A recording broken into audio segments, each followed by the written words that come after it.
Bienvenue sur Top Invest, la chaîne des top d'investissement. Ici, on parle essentiellement d'entreprises de qualité. Alors, avons-nous une opportunité d'investissement sur Nexity? C'est la question à laquelle on va essayer de répondre en se basant sur les états financiers de la compagnie. Ceci représente uniquement mon point de vue et non un conseil d'investissement. Et comme d'habitude, je me réserve le droit de me tromper. Ok. Sur cette compagnie, on a déjà parlé plusieurs fois. On a fait plusieurs vidéos sur le sujet ici. Donc, pour si vous êtes nouveau sur la chaîne, vous allez taper juste voilà, sur la barre de recherche YouTube, vous mettez Nexity et vous mettez à côté Top Invest. D'accord? Évidemment, ici, on ne va rien trouver du tout. Mais voilà, si vous êtes nouveau, c'est ce qu'il faut chercher. Et vous allez retrouver une de nos vidéos. Alors, concernant cette compagnie-ci, je vous ai dit la dernière fois que ce qu'on devrait rechercher normalement, c'est voilà, c'est le fait que l'entreprise arrive au moins à s'autofinancer en période difficile parce que nous sommes en période difficile pour cette compagnie-ci. Donc, le chiffre d'affaires, je suis sûr et certain qu'il va avoir tendance à être en berne, d'accord? Les marges également vont également être compressées. Donc, tout ce qu'on veut voir, c'est la gestion de l'endettement ici, d'accord? Au moins la capacité d'autofinancement, c'est-à-dire que les free cash flow doivent être supérieurs à zéro. D'accord? Je dis bien supérieur à zéro, donc toujours en mode positif. Sinon, on va devoir s'autofinancer en émettant de la dette ou bien en émettant de nouvelles actions. OK? Donc, je vais lire cet article-ci. D'accord? On va essayer de passer sur les rapports financiers vite fait. En fait, c'est même une information uniquement concernant le chiffre d'affaires. Je peux vraiment rien faire avec le chiffre d'affaires en réalité. Ça vous donne l'information générale par rapport à ce qui s'est passé, mais en termes de marge, ça donne quoi? En termes de dette, ça donne quoi? Bon, peut-être qu'également ils l'ont mentionné dans le conference call, mais on va aller voir ça tantôt. Donc, je vais lire ce document-ci. Et on va aller sur les états financiers. Le promoteur immobilier Nexity a confirmé mercredi ses objectifs pour 2022 alors que son chiffre d'affaires a reculé sur les 9 premiers mois de l'année dans un contexte de marché du logement neuf affecté par la montée de l'inflation. Donc l'inflation ici concerne non seulement l'inflation des coûts des coûts de production. Bon, les coûts de production, il y a le personnel, il y a la matière, il y a également le matériel, etc. Mais également, quand on parle d'inflation, ça pourrait également, vu que pour combattre l'inflation, il faut augmenter les taux d'intérêt, ça pourrait également avoir des restrictions au niveau de la demande même des prêts hypothécaires, d'accord? Enfin, de prêts pour pouvoir acheter de nouvelles maisons ici, donc les logements neufs ici. Donc, ce qui pourrait à peu près ralentir le marché, d'accord? Mais généralement, c'est de manière temporaire, ok? Parce que dites-vous que ceux qui ne prennent pas, ceux qui sont réticents à prendre d'acheter de nouveaux logements présentement, c'est peut-être parce qu'ils se disent que les taux d'intérêt sont trop élevés, ça ne fait qu'augmenter. Peut-être qu'également, il y a une certaine partie qui va se dire, ouais, mais les taux d'intérêt augmentent, ça peut continuer à augmenter, donc profitons-en présentement. Vous allez voir tantôt que les taux d'intérêt actuels sont toujours assez corrects. OK? Mais on va aller voir à peu près, peut-être maintenant, c'est par rapport au prix des maisons. Donc, on va aller voir à peu près, je vais vous montrer une métrique tout à l'heure. Donc, parce que j'ai trouvé quelque chose de très intéressant dans les rapports financiers ici. Parce que je vous ai dit, sur ce genre d'entreprise, les données sont très importantes. Surtout les données historiques sont très, très importantes. L'évolution des taux, des taux hypothécaires. Également, voilà, combien d'années il faut pour payer généralement un logement. Donc, enfin, en termes de salaire, n'est-ce pas? Combien d'années de salaire il faut pour payer totalement un logement ici. Ça vous permet de voir à peu près si le prix des logements augmente plus vite que les salaires, etc. Donc, on va continuer. Donc, sur la période allant de janvier à septembre, le groupe a réalisé un chiffre d'affaires de 2,95 milliards d'euros en repli de 4% par rapport à la même période en 2021. Il s'agit d'un chiffre d'affaires à nouveau périmètre, c'est-à-dire hors activité cédée en 2021. Le groupe juge cette performance conforme à ses attentes. Dans le détail, le chiffre d'affaires de la promotion pour l'immobilier résidentiel s'est replié à 3%, donc à 2,06 milliards d'euros ici, tandis que dans l'immobilier d'entreprise, le chiffre d'affaires a chuté de 31% à 249 millions d'euros. Donc, cette forte chute dans l'immobilier d'entreprise découle d'un effet de base défavorable lié à la contribution l'an dernier de la prise de commande de l'immeuble Rewa à Saint-Ouen pour 124 millions d'euros. J'espère que je le prononce bien. Donc, a expliqué Eric Lalcher, le directeur général de Nexity, à l'agence AGFI Dow Jones. En ajoutant que, retraité de cet effet de base, le chiffre d'affaires est en progression de 6%. Oui, c'est ce qui est évident, c'est qu'on va toujours vouloir retraiter pour montrer que on a une toute petite croissance. De toutes les façons, la période actuelle est difficile. Voilà, même si on avait du 6%, plus 6%, tant mieux ici, mais on sait qu'on est en période difficile présentement. Ce qui nous intéresse ici, c'est de s'autofinancer. Donc, Le backlog ici, donc c'est-à-dire que voilà, c'est les commandes ici, d'accord, et le backlog ici est de 827 millions d'euros et le potentiel à 2,1 milliards d'euros donne une visite sur les perspectives de résultats futurs, a précisé Nexity dans un communiqué. Maintenant, le backlog, est-ce que c'est le backlog ici pour l'immobilier résidentiel ou bien pour l'immobilier comme d'entreprise ici. C'est quelque chose que je recherche. Donc, pour 2022, Nexity a maintenu ses perspectives. Donc, le groupe prévoit toujours un chiffre d'affaires supérieur à 4,6 milliards d'euros et une marge courante opérationnelle pour autour de 8%. Marge courante opérationnelle, c'est sans doute avant les taxes, avant les intérêts sur la dette également. Donc, c'est après ça qu'on pourra voir si on a des bénéfices nets ici, avant même, d'accord? Par ailleurs, Nexity vise toujours une part de marché supérieure à 14% en immobilier résidentiel dans un marché attendu à 130 000 unités. En parlant de ce 130 000 unités, si vous regardez bien ici Nexity, si on va sur le site web de l'entreprise, je vais vous montrer ça tantôt tout à l'heure, si je n'oublie pas. En fait, ils ont publié un document dernièrement, c'est leur vision, je ne sais pas moi, vision 2026 ou 2036, je ne sais pas comment ils ont appelé ça. Donc, ça peut être un document enfin, intéressant à aller lire, donc je vais juste mettre ça comme ça par rapport aux résultats communiqués. Donc, Imagine 2026. Donc, je pense que c'est comme ça qu'ils ont appelé ça, Imagine 2026, ou bien Imagine 2026, je ne sais pas comment ils ont prononcé ça là-bas. Donc, vous prenez, vous le lisez, il faut absolument, enfin, ça serait intéressant de le lire parce qu'il me souvient que quand ils l'ont publié, les analystes n'étaient pas contents parce qu'on n'a pas beaucoup parlé d'endettement, on a maintenu le dividende ici, etc. Parce qu'ils ont dit on va maintenir au moins un dividende de 2%, etc. Donc, ce qui m'a intéressé dans ce document-ci, voilà, on va mettre ça. Je reviens d'abord sur la note, ici on termine ça, après on va sur le document. Donc on a beaucoup de choses à faire ici aujourd'hui. Donc ne vous inquiétez pas, on ne va pas pouvoir parler de chiffres et d'évaluation, etc. parce que c'est lié avec l'autre vidéo. Donc on va juste terminer ça ici. Donc les analystes interrogés par FactSet tablaient en moyenne sur un chiffre d'affaires de 4,112 milliards d'euros en 2022 associé à une marge opérationnelle courante de 7,9%. Donc nous sommes particulièrement vigilants dans le contexte actuel sur le contrôle de nos engagements et la maîtrise de notre endettement, a souligné Véronique Bédag, directrice générale de Nexity, citée dans un communiqué. Véronique Bédag, directrice générale, et lui, il est quoi, le monsieur plus haut là? On a vu un nom tantôt tout à l'heure qui, je n'arrivais pas à prononcer son nom. Directeur financier. Ah, ok, c'est directeur financier. Ok, donc l'Alcher, c'est directeur financier, Bédag, c'est directrice générale. Ok, donc, Madame Bédag dit ceci. On va continuer à dans le contexte actuel, le contrôle de nos engagements et la maîtrise de notre endettement, c'est la chose la plus importante. C'est l'une des choses les plus importantes pour nous. Donc, on va rester vigilant par rapport à ces deux éléments-là. Moi, j'aime bien ça. OK, le niveau d'endettement, on va rester vigilant. Mais ça veut dire quoi concrètement? Est-ce que vous prévoyez rembourser un certain niveau de dette? Au niveau de vos engagements, je sais à peu près ici que l'entreprise, voilà, elle ne saute pas sur tous les projets ici parce qu'elle a un modèle d'affaires très particulier.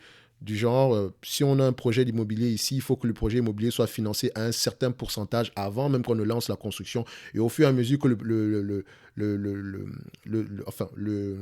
la construction avance ici, au fur et à mesure qu'on atteint un certain pourcentage, la banque,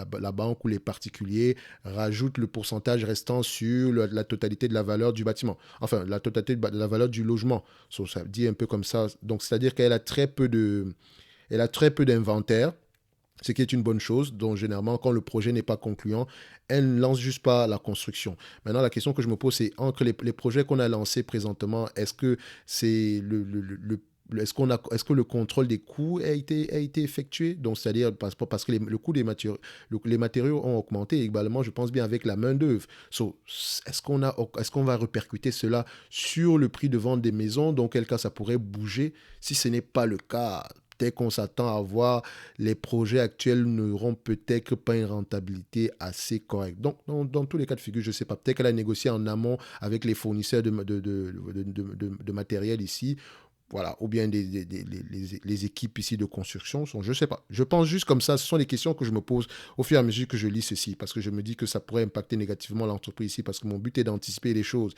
Je sais que je ne pourrais pas tout anticiper, mais voilà des questions que je me pose un tout petit peu. Donc, sur leur document Imagine 2026, alors, Imagine 2026, est-ce que c'est le document ici? Ça, c'est quoi ça? Attendez, Imagine 2026... chiffre d'affaires, non, Imagine 2026. On va regarder ça ici, toutes nos publications. Voilà, je pense que c'est la présentation que je cherche. C'est pas celui-ci. Donc, sur la présentation, il y avait un élément important ici. Enfin, je pense que ça pourrait être important ici.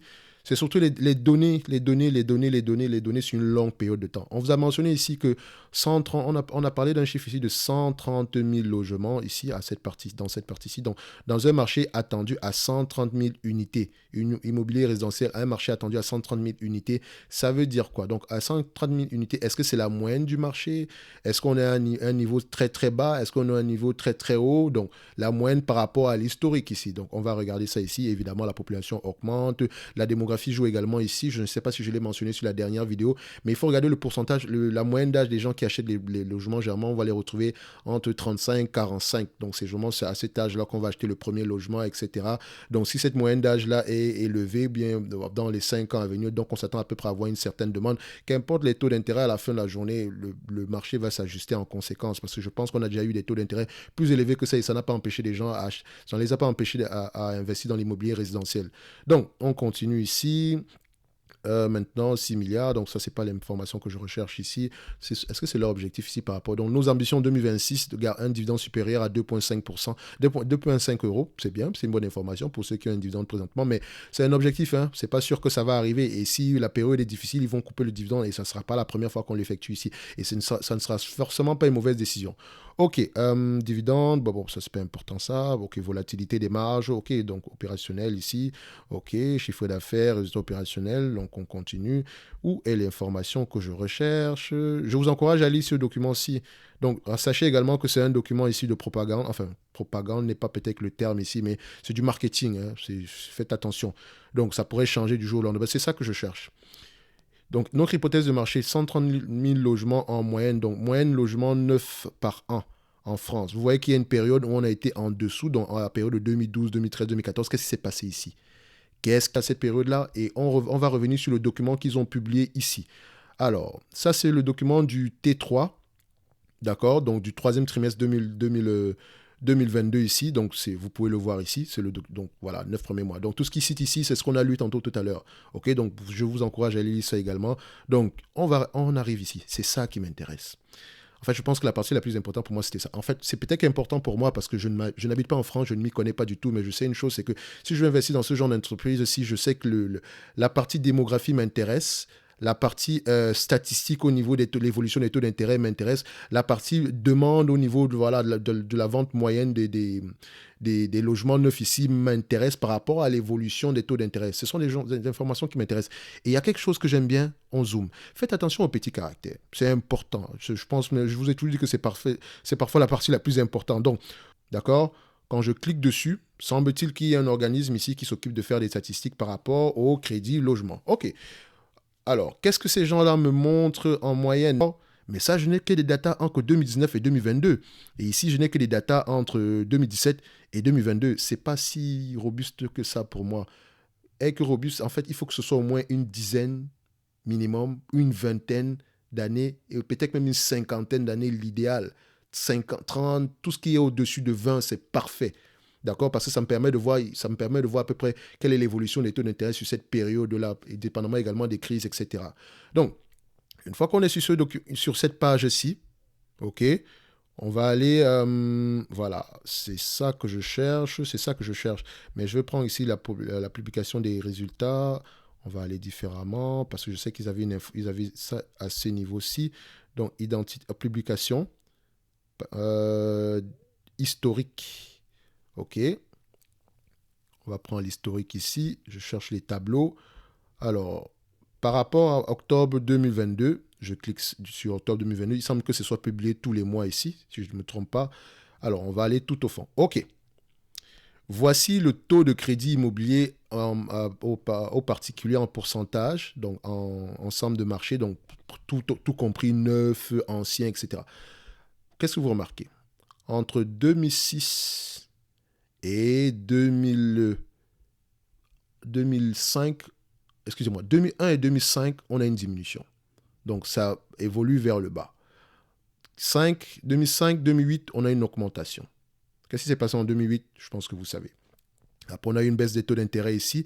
Mais regardez ceci. Entre 2013 et 2016. 2013 et 2016, quand j'arrive ici, Voilà, on avait une demande, la demande ici, par rapport à cette période-ci, donc les 113 000, les 130 000 logements qu'on avait ici, donc c'est pas sur ce document-ci. Excusez-moi, je jongle sur plusieurs documents, donc voilà, je peux me tromper, voilà. Entre 2011 et 2013, enfin, disons même 2014, 2011, 2014, qu'est-ce qui se passe? 2011, 2014, je regarde ça ici, c'est pas ça, 2011, 2014. 2011, 2014. Donc 2011, c'est ici, d'accord? 2011, 3,59.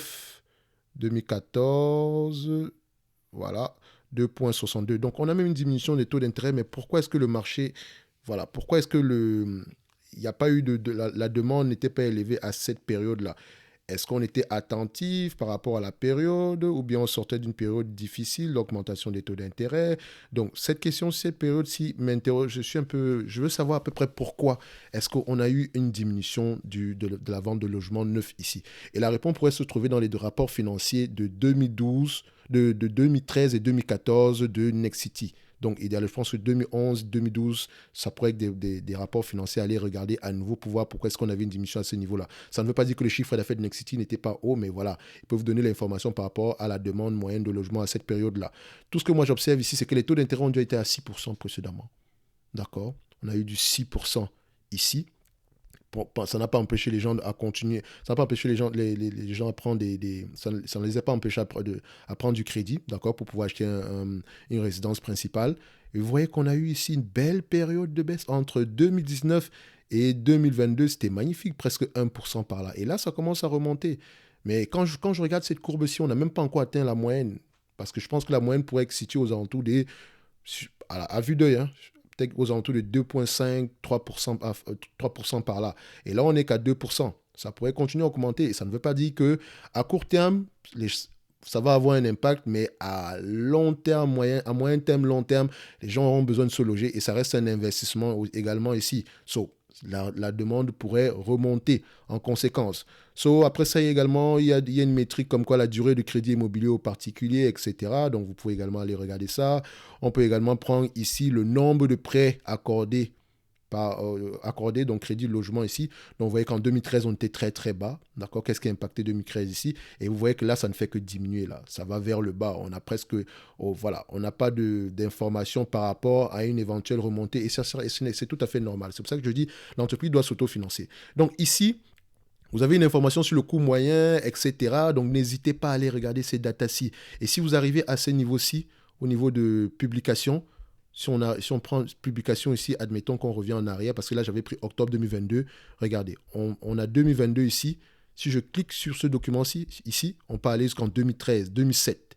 D'accord? Et quand je clique sur 2007, ça ne veut pas dire qu'on vous donne les informations de 2007, on peut vous donner les informations d'avant même 2007. Donc, admettons que je clique sur 2007, je prends le quatrième trimestre ici en 2007, je vais voir à peu près qu'est-ce qui a été raconté. Donc, quatrième trimestre 2007, diaporama, présentation, activité de marché en 2007 ici. Donc, on va un peu prendre ça, on va regarder à quoi ça ressemble. Activité de marché en 2007. Alors, ça pourrait être quelque chose d'important. Même si vous n'êtes pas investisseur sur cette compagnie-ci, c'est toujours bien d'avoir les datas. Regardez, on avait des taux d'intérêt ici de 5% en 2001. Donc, on voit ici l'évolution entre 2001 et 2007 ici. Donc, on a plutôt une diminution des taux d'intérêt. Ensemble, donc, durée moyenne des prêts. La durée moyenne des prêts augmente également avec la diminution des taux d'intérêt. Donc, coût relatif moyen, le coût relatif moyen par rapport aux revenus. C'est-à-dire que si le logement est de 100 000, d'accord, 100 000 euros ici, ça veut dire que vous payez 2,81 fois votre salaire, d'accord, pour un logement, donc le prix moyen, d'accord, 2,81 fois le salaire. Plus le prix moyen augmente, plus les logements coûtent cher. Donc, enfin, plus le ratio augmente, plus ça coûte plus cher, plus les logements coûtent cher. Donc, c'est-à-dire qu'ici, en 2007, c'est 3,84 fois les loyers. Avec 3,84 fois le salaire moyen. Donc, il faut connaître également le salaire moyen à cette période-là, parce que ce n'est pas le salaire moyen de maintenant, c'est le salaire moyen en 2007. Donc, il faut aller regarder également à cette période-là. J'espère que je ne me trompe pas par rapport à cette métrique-là. Mais ça peut également vous dire à peu près qu'est-ce qui se passe en 2007 ici. On va essayer de regarder en 2022, juste comme ça, hein, par curiosité, parce qu'on aime ça, être curieux ici. Et si vous avez suivi l'interview ici avec Philippe Lucchesi, il disait que l'une des particularités ici d'un bon investisseur, c'est la curiosité. Donc, restez curieux. Ok, si on vous donne une information ici, allez toujours la vérifier. Ne faites confiance à personne, même pas à moi. D'accord? Et j'espère même que je ne demande pas, ne me faites pas confiance du tout. Donc, je peux également me tromper. Donc, je prends historique ici. Je vais essayer de regarder ici les données publiées enfin, on va prendre octobre 2022, justement. Octobre 2022. Non, ça me donne ça ici. Est-ce que ça me donne l'information par rapport au coût moyen? Coût relatif moyen. OK. Le coût relatif moyen ici, c'est 4,7 fois les loyers en septembre 2022. Donc, enfin, 4,7 fois le salaire moyen, excusez-moi. 4,7 fois le salaire moyen. Donc, vous voyez qu'on est en constante augmentation ici. So, ce que je voudrais montrer ici, c'est que vous avez les datas sur Nexity. Vous pouvez aller voir comment est-ce que le marché se comportait précédemment quand la période était difficile pour essayer d'appréhender à peu près comment est-ce que Nexity pourrait se comporter. Ça ne vous donnera pas voilà, une réponse précise, mais ça vous donnera déjà voilà, ça vous donnera quelque chose ici, des hypothèses, manière de voilà, des chemins ici, pas des chemins ici, mais plutôt, comment on dit ça? Des idées de réflexion par rapport à comment est-ce que l'entreprise pourrait se comporter. Tout en sachant que la période actuelle sera à peu près compliquée ici, mais c'est normal, ça fait partie du cycle économique de ce genre de business-ci. Donc, il faut demander à l'entreprise de pouvoir s'autofinancer. Et si le niveau d'endettement, et si la période actuelle se prolonge et que le marché continue à être assez frileux, je parle bien du marché immobilier pour le neuf, d'accord? Posez-vous la question de savoir si l'entreprise ici pourrait continuer à payer ce dividende-là. Je ne dis pas que le dividende est en danger. Attention, ok? Je dis juste ici que à un certain moment, si la période se prolonge, il serait judicieux de couper ce dividende-là. Ok?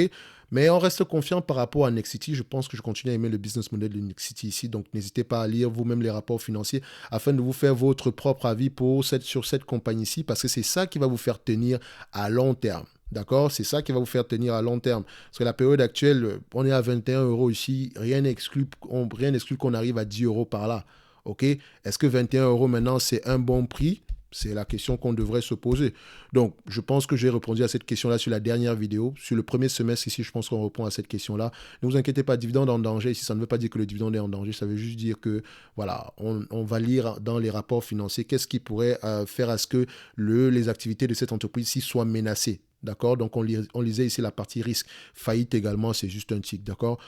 La vidéo aussi date d'il y a un mois. Ok, c'est celle-là qu'il faut aller regarder. Donc, je pense que c'est la dernière qu'on a effectuée ici. Donc, celle avec le thème, l'imagette, donc celle qui est ici. D'accord? Donc, faillite en vue. Il n'y a pas de faillite en vue à la fin de la journée. Donc, n'hésitez pas à aller voir cette vidéo. Je pense que j'ai parlé d'évaluation ici. Et si ce n'est pas sur celle-là, ça doit être sur celle-ci, sur celle du premier semestre ici. Donc, ici, je pense que... Pourquoi est-ce que j'ai fait cette vidéo aussi? Ok, je pense que j'avais fait cette vidéo en réponse ici à la variation journalière parce que je pense qu'on avait perdu une dizaine ou une quinzaine de pourcents, un truc comme ça. Et je pense que c'était par rapport à la publication de leur stratégie Imagine 2026. C'est pas pourquoi j'aime dire Imagine. Donc, Imagine 2026. Donc, c'était juste une vidéo réaction ici. Donc, faut pas que ça vous fasse peur, ok? Donc, quand on prend une entreprise pareille, moi, j'aime cette entreprise. Je pense que je l'ai mentionné depuis la première vidéo. Je pense même que voilà, on a fait la première vidéo de Nexity date de mai 2022. Donc, en mai, j'aimais déjà cette entreprise, mais je pense pas qu'en mai, cette entreprise était intéressante. OK? Au fur et à mesure, ici, Nexity devient une entreprise intéressante. Le dividende ici, il est assez safe, mais également, si on le coupe, c'est pour des bonnes raisons. Donc, il n'y a pas de... Voilà, il faut pas faut pas que vous paniquiez, d'accord? C'est pas... Si on coupe ce dividende-là, asseyez-vous, lisez le rapport financier, posez-vous la question, est-ce que c'est judicieux de le faire et combien est-ce qu'on va économiser et l'économie qu'on va faire par rapport à la réduction de ce dividende-là. Et si on le réduit, bien sûr, qu'est-ce qu'on va faire? Est-ce que c'est pour repayer la dette, faire le rachat d'actions, etc. Qu'est-ce qu'on va faire avec ce cash-là? Donc, ceci qui n'est que mon avis et non un conseil d'investissement. Sinon, on se donne rendez-vous au 4e trimestre sur cette compagnie-ci. D'accord? Je pense au 4e trimestre qu'on va faire une autre évaluation parce qu'on aura les niveaux d'endettement, on aura à peu près les marges et on verra à peu près ce qu'il en est. OK? Mais pour cette année-ci, ça sera assez compliqué. Peut-être même l'année prochaine également. OK? On se dit à bientôt.